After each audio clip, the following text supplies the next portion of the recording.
Baik, Assalamualaikum warahmatullahi wabarakatuh. Kami dari kelompok tipologi model komunikasi. Sebelum kami memulai, perkenalkan nama saya Abdul Khalik Tahmid, NIM 2015 07 10 108 dan teman kami Imad Izi, NIM 2017 07 10045 dan teman kami juga Mbak Anita Sufa, NIM 2021 07 10 001. Oke, sebelum saya mulai, sedikit saya memaparkan terkait tipologi model komunikasi. Definisi dari tipologi model komunikasi adalah gambaran yang sederhana dari proses komunikasi yang memperlihatkan kaitan antara satu komponen komunikasi dengan komponen lainnya. Pengertian dari model komunikasi, pertama, model. Pengertian dari model ialah suatu gambar atau skema sederhana. Model komunikasi dimaksudkan untuk menggambarkan secara sederhana mengenai proses komunikasi supaya lebih mudah dipahami. Pengertian dari komunikasi sendiri adalah proses penyampaian sesuatu dari komunikator kepada komunikan, dan pada saat proses penerimaan informasi oleh komunikator terkadang tidak sama penyerapannya atau penafsirannya oleh setiap komunikan. Karena dalam berkomunikasi, hal yang paling berpengaruh adalah pedoman atau dari mana komunikan berpikir. Menurut Sereno dan Mortensen, model komunikasi merupakan deskripsi ideal mengenai apa yang dibutuhkan untuk terjadinya komunikasi. Model komunikasi mempresentasikan secara abstrak ciri-ciri penting dan menghilangkan rincian komunikasi yang tidak perlu dalam dunia nyata. Oke, itulah tadi sedikit pengertian dari model komunikasi. Selanjutnya akan disampaikan Mbak Anita Sufa terkait fungsi model komunikasi.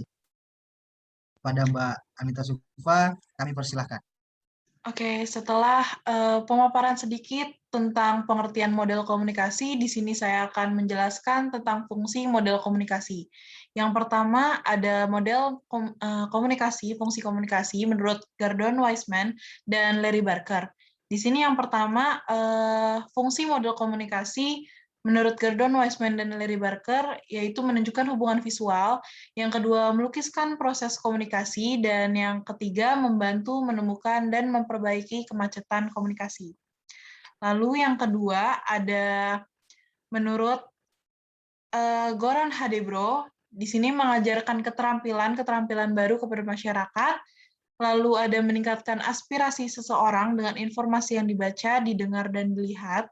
Yang ketiga, berperan sebagai pelipat ganda atau biasa yang disebut multiplier effect, ilmu pengetahuan dengan penyebar luasan melalui media komunikasi. Yang keempat, menciptakan efisiensi tenaga dan biaya terhadap mobilitas seseorang melalui informasi yang mereka terima dari media. Yang kelima, membantu masyarakat dalam menemukan nilai-nilai baru dan keharmonisan dari suatu situasi tertentu. Dan yang terakhir, meningkatkan aktivitas politik seseorang untuk ikut mengambil bagian dalam penentuan kebijakan publik. Oke, baiklah. Tadi yang sudah disampaikan oleh Mbak Anita Sufa terkait fungsi dan model komunikasi. Selanjutnya kembali kepada saya untuk menyampaikan mempresentasikan tipologi model komunikasi. Nah, dalam tipologi model komunikasi itu terbagi menjadi dua. Yang pertama model verbal dan kedua model fisik.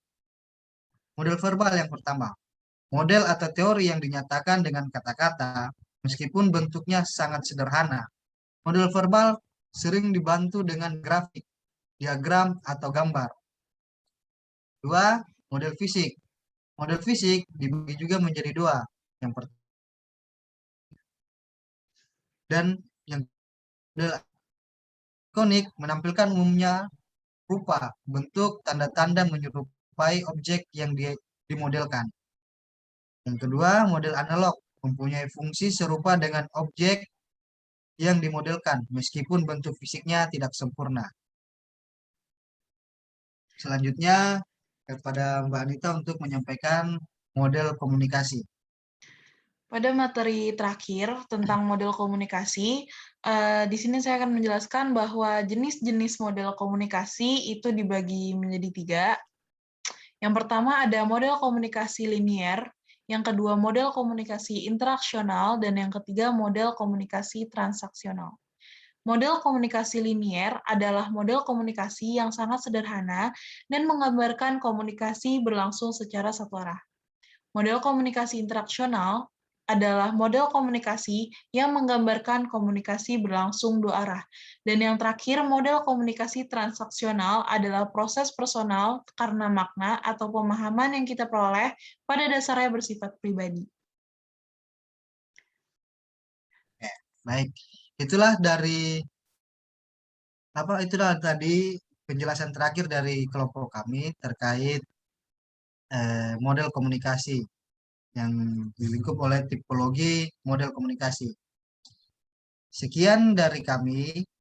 Apabila ada yang salah atau yang kurang, mohon ditambahkan, dan bila ada yang benar itu hasil dari apa yang telah kami pelajari selama ini. Terima kasih. Wabillahi taufiq wal hidayah. Assalamualaikum warahmatullahi wabarakatuh.